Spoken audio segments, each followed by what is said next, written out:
Hello friends, good morning. कैसे हैं आप? होप सो कि आप सब बढ़िया होंगे। स्वागत है आपका अरविंद पाल व्लॉग्स में। तो भगवान भोलेनाथ की कृपा आप सभी पर बनी रहे। और त्रयोदशी का व्रत जो रहा, चतुर्दशी में खोला जाता है, बहुत ही सफल रहा। मंगलवार का कल व्रत रखा था, कल सुबह से शाम तक रखा। पहले तो मैंने सोचा था कि पता नहीं शाम को खोला जाता है सुबह को, लेकिन घर से पता लगा कि सुबह अगले दिन व्रत खोला जाता है। तो कल शाम को खाना नहीं खाया था, दूध लाया, वो केला वो खाया। तो कल दिन भर का और रात का व्रत रखा। आज सुबह व्रत खोलना है अभी। तो व्रत खोलने के लिए एक तो कुछ थोड़ा सा मीठा रोटी के साथ ले जाएगा, उसके साथ व्रत खोलेंगे। नमक और सब्जी रोटी सब खाया जाएगा इस समय। और व्रत खोलने के लिए जो खाना बनाया है ना, हालांकि ज़्यादा नहीं बनाया, थोड़ा ही बनाया। 2 लोग हैं। आलू टमाटर की सब्ज़ी है, आलू कम टमाटर ज़्यादा, बढ़िया दिख रही लाल। और रोटियाँ बनाई हैं, रोटियाँ ये हैं रोटियाँ हमारी। सब्ज़ी हमारी थाली में कर दीजिए। जय हो प्रभु की। थोड़ी लिक्विड सी सब्ज़ी बनाई थी, नहीं तो वैसे तो भिंडी भी रखी थी हमारे यहाँ, लेकिन भिंडी नहीं बनाई। व्रत खोलने के लिए सूखी सब्ज़ी ना बड़ी नहीं रहती, रोटी खा नहीं पाते, 1-2 रोटी खा पाते बस। फ्रेंड्स, व्रत खोल लिया है और तैयार भी हैं स्कूल के लिए। तो चलते हैं स्कूल में। चलिए स्कूल में मिलते हैं हम लोगों से। तो बारिश आने लगी। आसमान में बादल तो बहुत घने छाए हुए हैं, देखते हैं बारिश कैसी होती है। अपने रूम से थोड़ी दूर निकले थे रोड की तरफ और बारिश शुरू हो गई, तो हम लोग तो रुके हुए हैं रास्ते में। बारिश रुकने का पहले इंतज़ार कर रहे हैं यहाँ पे। तो बारिश शुरू हो गई है, रेनकोट भी नहीं लाए हैं। अब तो बारिश रुके तभी आगे बढ़ा जाएगा। फिलहाल बारिश को एंजॉय कर रहे हैं खड़े खड़े।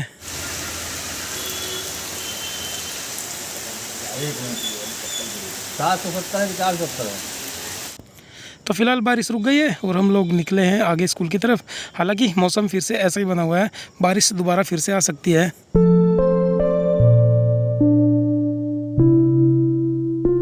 तो बच्चों, कुछ ज्यामितीय आकृतियां ग्रीन बोर्ड पर लिखी हुई हैं, देख रहे हो तुम लोग? दिखाई दे रहे हैं सबको?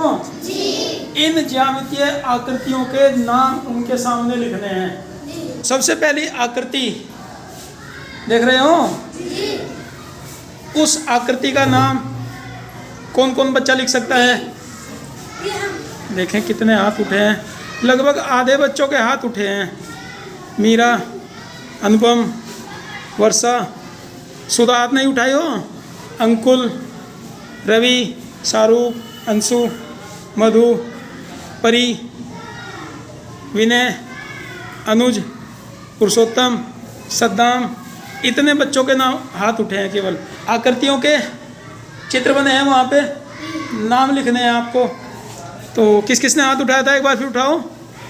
और विनय चलेंगे सबसे पहले। विनय, चाक उठाइए और उस आकृति का नाम लिख दीजिए। वहाँ तक हाथ चला जाएगा, उसके सामने लिखिएगा। जहाँ बराबर का चिन्ह लगा है उसके आगे लिखो, यहाँ।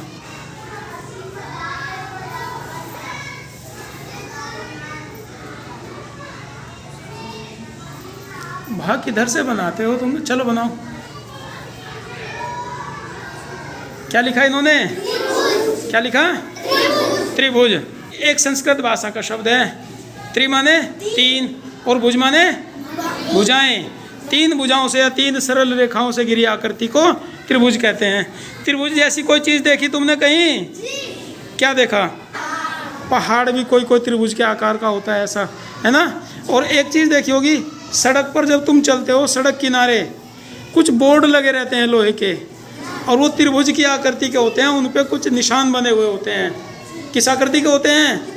त्रिभुज की आकृति के होते हैं। दूसरी आकृति का नाम लिखना है। कौन कौन लिखेगा? हाथ उठाएंगे। चलो, काफ़ी सारे बच्चों का हाथ उठ गया। सद्दाम लिखेंगे। सद्दाम बेटा, चलो चाक उठा लो बड़े वाली। और इस आकृति का नाम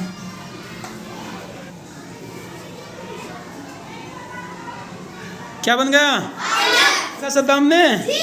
उसके बाद एक और आकृति बनी है, इसका नाम कौन कौन लिख सकता है?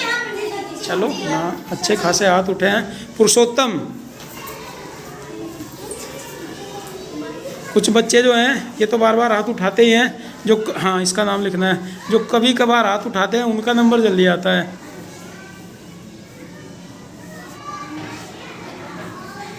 क्या लिखा है इन्होंने? क्या लिखा?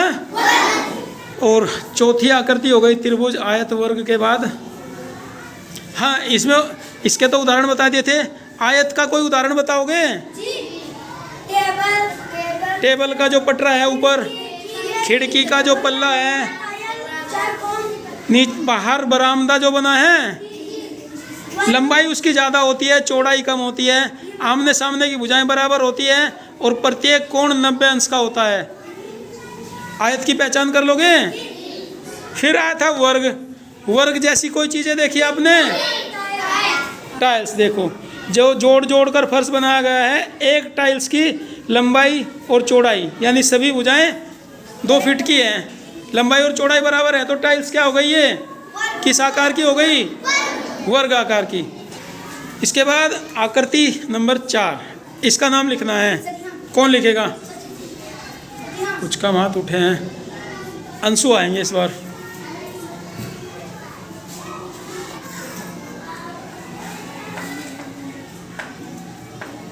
समांतर चतुर्भुज नीचे लिख दो, इसकी जगह कम है।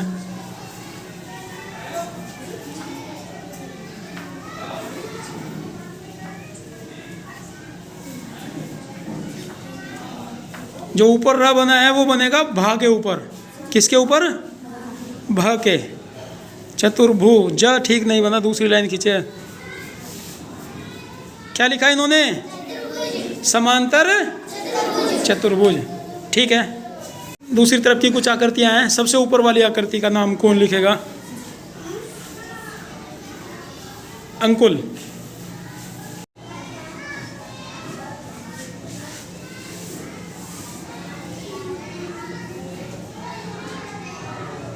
आधा त नहीं बनता, बस एक ही त बनता है। वृत्त। क्या बन गया? वृत्त। वृत्त के उदाहरण देखे तुमने कुछ? तुम्हारी अम्मा जो रोटी बनाती है गोल, किसकी आकृति है वो? किसकी पहिया है? किसकी आकृतियाँ हैं ये?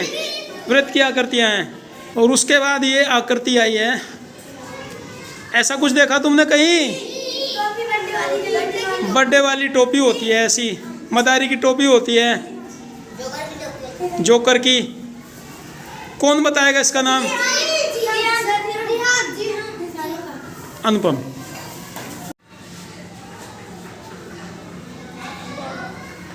क्या लिखा? शंकु। आकृतियां बची हैं। पीछे हेमा हाथ उठाइए। आओ बिटिया, इस वाली आकृति का नाम लिखना है।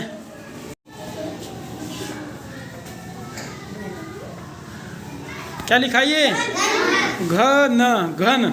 क्या लिखा है? आकृति देखी घन की तुमने कहीं? हाँ, जो बर्फ जमाई जाती है फ्रिज में, क्यूब, घन की आकृति होती है। दूसरा, चाक का एक डिब्बा है, जितनी उसकी लंबाई होती है उतनी चौड़ाई होती है, उतनी ही ऊंचाई होती है। तो चाक का जो डब्बा है वो भी किस आकृति का होता है? घन आकृति का। जाओ हेमा। अब एक आकृति बची है सबसे लास्ट में। आखिरी वाली आकृति का नाम मधु लिखेगी। शाहरुख का आज नंबर नहीं आया, हर बार हाथ उठाया है। शाहरुख को कुछ एक और आकृति दे देंगे। बड़े बड़े से अक्षर लिखा करो मधु, दूर से दिखाई दे ताकि।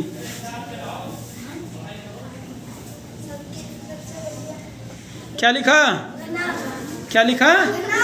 घनाभ। घनाभ की कोई आकृति देखी तुमने? क्या होता है? ईंट। ईंट देखी है? ईंट की लंबाई ज़्यादा होती है, चौड़ाई उससे अलग होती है, ऊंचाई अलग होती है। घन में और घनाभ में यही अंतर है कि घन में तो लंबाई, चौड़ाई और ऊंचाई बराबर होती हैं, और घनाभ में लंबाई ज़्यादा होती है, चौड़ाई और ऊंचाई की माप उससे अलग होती है। समझ गए? बुक का नंबर नहीं आया था, एक आकृति बना दी सबसे ऊपर, वो उसका नाम लिखेंगे शाहरुख। हाथ नहीं जा रहा, चलो तुम नीचे लिख दो, वहाँ ऊपर मैं लिख दूंगा, यहाँ लिख दो उसका नाम तुम।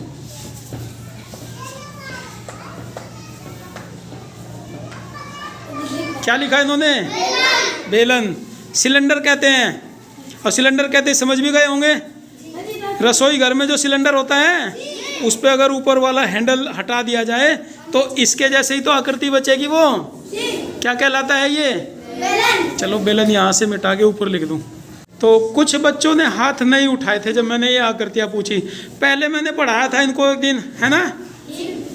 बाद में तो पूछा तुमसे, बिल्कुल सामने ऐसे तो नहीं कर दिया कि आते ही आकृति लिख दी और तुमसे पूछ लिया। पहले बताया था आप लोगों को।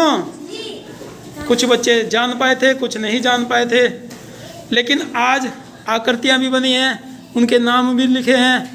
तो अपनी अपनी कॉपी में नोट कर लो इनको, और पढ़ पढ़ के देखना, तब याद हो जाएगी सबके कौन सी आकृति किस चीज़ की है। आकृतियाँ भूलोगे तो नहीं बच्चों, याद कर लोगे सब। झूठा वादा ना किया करो, याद करोगे।